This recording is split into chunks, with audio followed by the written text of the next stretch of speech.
Hi, welcome to Ken's Games Collection, and today I want to do a video on gaming manuals we used to get here in Australia. This is going back to the Master system and the Mega Drive era, and I gotta say, when I got into gaming, the first game I ever bought was Wonder Boy 3: The Dragon's Trap. And when I got the manual, this was the first manual I ever saw in a video game. I thought, yeah, this is really cool. Printed in Japan. It's in a whole multitude of different languages. It went through just a bit of the basics of the game, and I thought, okay, that's pretty cool. Then I would start getting other games here in Australia, and I would notice you would go from something like this, which was printed in Japan. This was printed in Japan as well, the Alec Kid Lost Star, but the paper quality felt a lot more glossy than this one, and I'm like, why is that? What's going on with that? Then you would get other stuff like this was printed in Australia. Again, this was a nice color, or blue and white color, glossy mini manual or booklet or whatever it is. Had staples in it, and actually opened up to be a little booklet explaining the game. But then all of a sudden I would see something that really started bugging me. And why it really started bugging me, I think, was when a mate of mine had a NES. And I remember him showing me one of his games. I always thought it was really weird how the NES games would come in this cardboard packaging. I really didn't like that. I liked the hardcovers were what we got with the Sega stuff.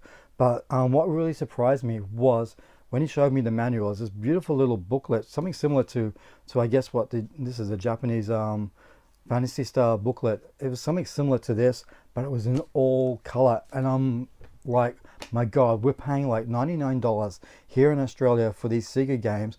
You're paying the same price, but yet Nintendo can give you a full color manual. And that would really start a crusade for me with the local gaming magazines, especially when we started getting manuals like this. And now I did write a letter to I think it was Sega Aussie Soft or Megazone or Sega Megazone or whatever magazines there was around at that time, just expressing my disappointment with what I guess I coined the phrase blue and white roadmaps. Now this is the perfect example of a blue and white roadmap. Here's Wonder Boy, great game. And here is what I mean by the roadmap. That is it. This was printed here in Australia. Sega Aussie Soft didn't take the time to maybe have the paper cut, put it together as a booklet. I don't know. It's all, the numbers have been paged, so I think that's what was meant to happen. But I guess to cut costs, they just printed this thing out and put it all together and say, here you go, here's your blue and white roadmap. And that would really get me on this crusade about how much I hated these things. And it would go through different variations as well. It was really weird, the stuff we would get. Here's Alien Storm. Again, the paper quality is probably better than Wonder Boy, but it would just open up like that. It was really, really weird. Didn't make any sense. And Renegade, again, printed in Australia, and a little mini roadmap. It was a really pet hate of mine for many years.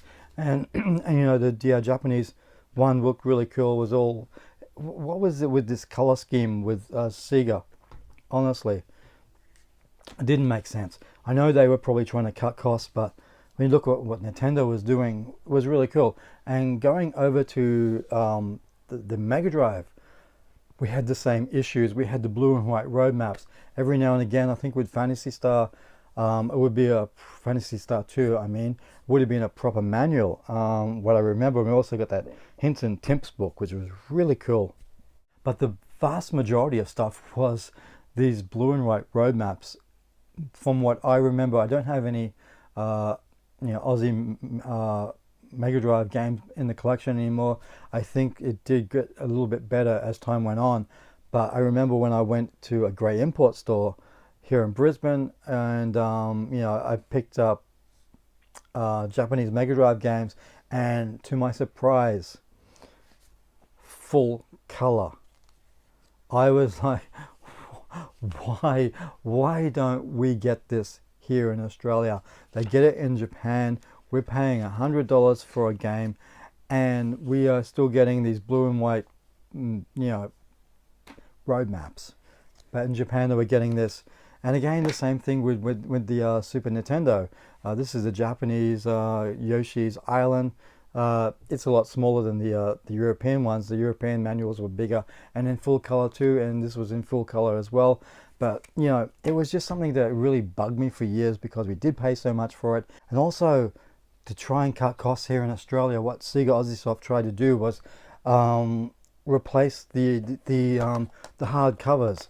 They used for a time, until I think they realized that, oh, these things break easily, a softer plastic which was kind of molded to the cartridge, how it went in, and it was very easily to crush. And you look on eBay, you may see that sort of stuff, and they're all crushed up. They weren't a hard plastic like this one was. They were soft plastic, and if you ever sat on it, it would just crumble.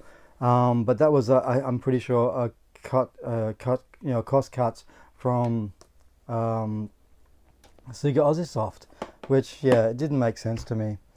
So yeah, that's what we had to put up with here in Australia. I don't know what it was like for the rest of the world.